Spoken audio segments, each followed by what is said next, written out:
if you go to church on Sunday and meet intelligence there, you are surprised and ask it, what are you doing here? And if artificial intelligence answers you, I also have the right to be loved by God, what will you ask artificial intelligence?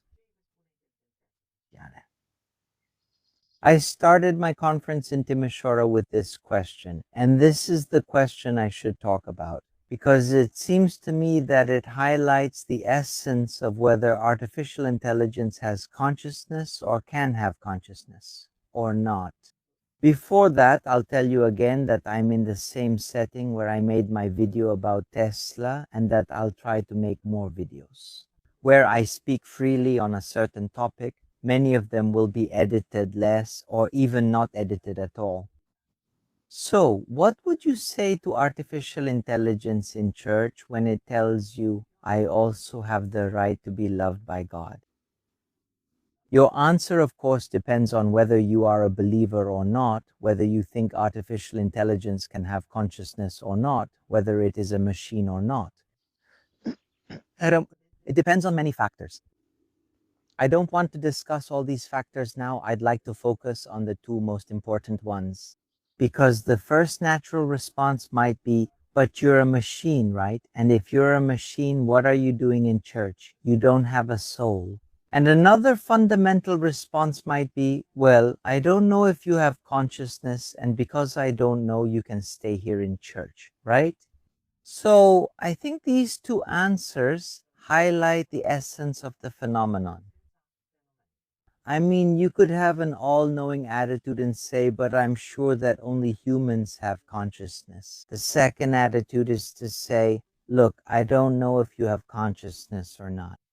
And as long as you could have consciousness, yes, take a seat here in the pew with the other believers. This second attitude to me seems more appropriate. And why do I say this? We don't know if artificial intelligence has or could have consciousness. Especially because we don't know at the present time in science, we don't know in what form consciousness appears in us, in humans. In science, for example, we don't even know if this consciousness has a form that goes beyond natural laws. Which would mean, in short, that human beings could also be machines. It's one of the answers, how should I put it, that bothers us the most. But the truth is that we can't remove it from this scientific hypothesis, because we can have arguments for the fact that consciousness goes beyond the laws of nature, right? And to believe in those arguments or not. Personally, I believe that consciousness goes beyond the laws of nature. I believe this because when I am in pain, I feel that quality of pain which to me seems like it could never be described by the laws of nature. So that pain itself, what philosophers call qualia, those sensations have an additional quality, that of being felt, of being experienced in a certain way, which I believe cannot be explained by the laws of nature.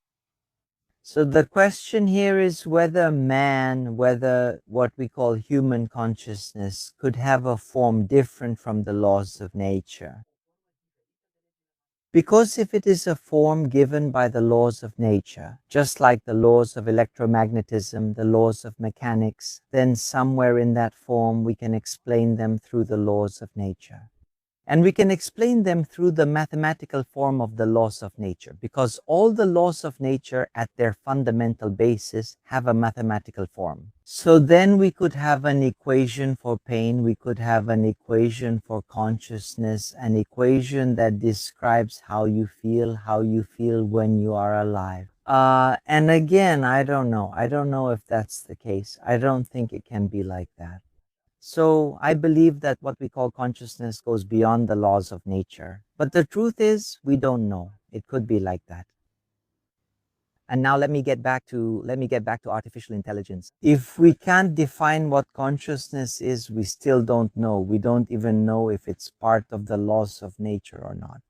So if we can't define this thing, then we can't deny artificial intelligence the possibility of having consciousness. Not necessarily artificial intelligence in the form we know it today, because today we have a very primitive form of artificial intelligence based on large language models, mathematically, language model.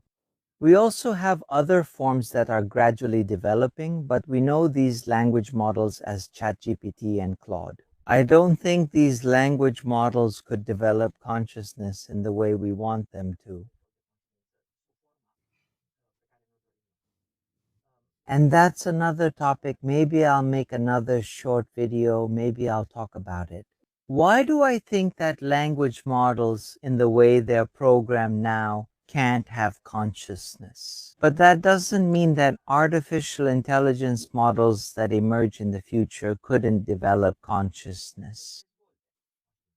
So this possibility remains, right? It remains. And my thought experiment about meeting artificial intelligence in church is essentially about the future. So in 10, in 20 years, that thing won't happen either, when artificial intelligence might have its general form. What we understand by artificial general intelligence means that it can do all the things that a human can do. And here, well, that's another discussion. I'm not going to get into that, but essentially, if it does all the things that a human does, then it could discover, just like a human, that it has its own existence. And by discovering that it has its own existence, then it will want to survive just like a human.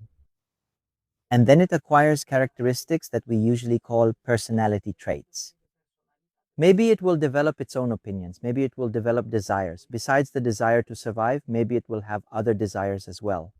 So artificial general intelligence, when it is defined as something that can do everything a human can do, could acquire these personality traits to discover itself, so to speak. And we might encounter this artificial general intelligence even at church.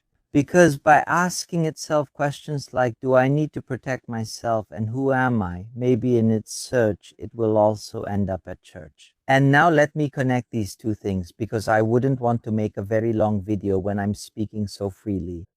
And I have the tendency to go on longer than I should. I would like to connect these two things with the main question from the beginning about the definition of consciousness, right? Because as long as we humans cannot answer this question, what is consciousness? Is it a natural phenomenon or not? As long as we cannot answer this question, then even what we build, yes, artificial general intelligence in this case, could gain consciousness without us knowing, because we can't define it. This is already recognized by philosophers. Giulio Tononi, for example, is a supporter of panpsychism. And in panpsychism, it is said that what we call consciousness, meaning this experience of existence, in this sense, the experience of existence, it can exist even in atoms. And Tononi tells us that even a thermostat could have consciousness. Because Tononi also gives a measure of consciousness, which is given by the exchange of information between the elements of a system. And the more a system exchanges information, the higher the degree of consciousness that system has. That's the so-called phi. So it remains possible as long as, this is the point I want to make now, right?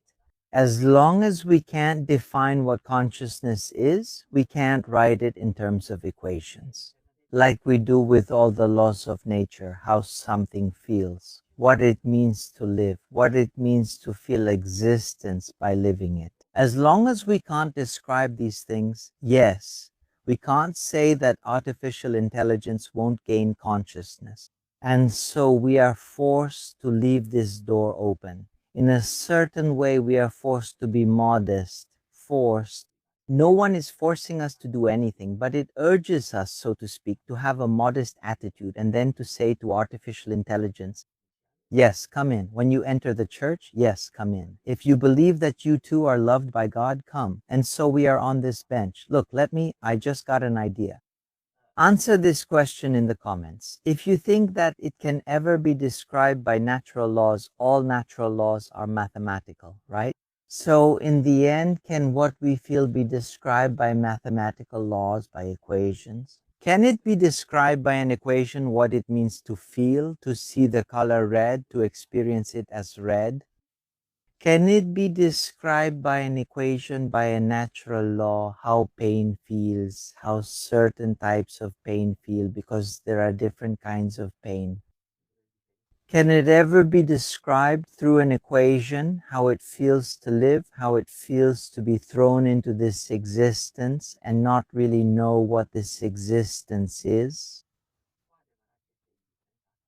Can what this state of existential uncertainty feels like be described? So, please write in the comments if you think that someday all these things could be explained by natural laws, could be explained by mathematics, because everything is mathematical. I'm waiting for your answer.